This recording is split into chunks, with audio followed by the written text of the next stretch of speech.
महाराष्ट्र राज्याच्या या बांधकाम भवनमध्ये आज सोलापूर महानगरपालिकेचे अधिकारी आणि माझे सहकारी गणेश पुजारी आम्ही ज्या विषयासाठी आलो होतो तो विषय म्हणजे सोलापूर शहरातला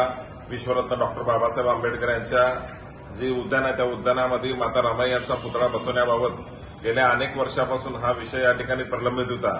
आणि त्याच अनुषंगानं जी शासन स्तरावर जी ना हरकत प्रमाणपत्र या ठिकाणी मिळायला पाहिजे होतं ते ना हरकत प्रमाणपत्रामध्ये दिरंगाई होत होते।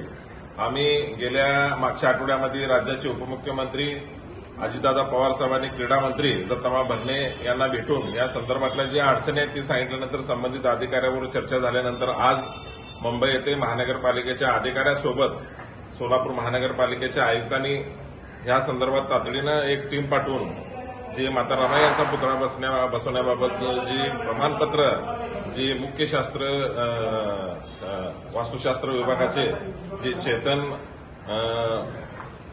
आकरे साहेब आहेत त्या आकरे साहेबांच्या माध्यमातून या ठिकाणी आज आम्ही सर्व प्रक्रिया पूर्ण करून आज ते प्रमाणपत्र आम्ही प्राप्त केलेलं आहे। लवकरात लवकर माता रमाई यांचा पुतळा सोलापूर शहरामधल्या डॉक्टर बाबासाहेब आंबेडकर यांच्या उद्यानामध्ये बसवण्यासाठी माननीय जिल्हाधिकारी माननीय महापालिका आयुक्त यांच्या माध्यमातून कारवाई करा अशा पद्धतीचं पत्र मुख्य शास्त्र विभागाचे अधिकाऱ्यांनी पाठवलेलं आहे। तरी लवकरात लवकर पुतळा बसवण्याचं काम होणार आहे। तरी सोलापूर शहरासाठी ही फार मोठी आनंदाची बातमी मी आपल्या माध्यमातून या ठिकाणी देत आहे।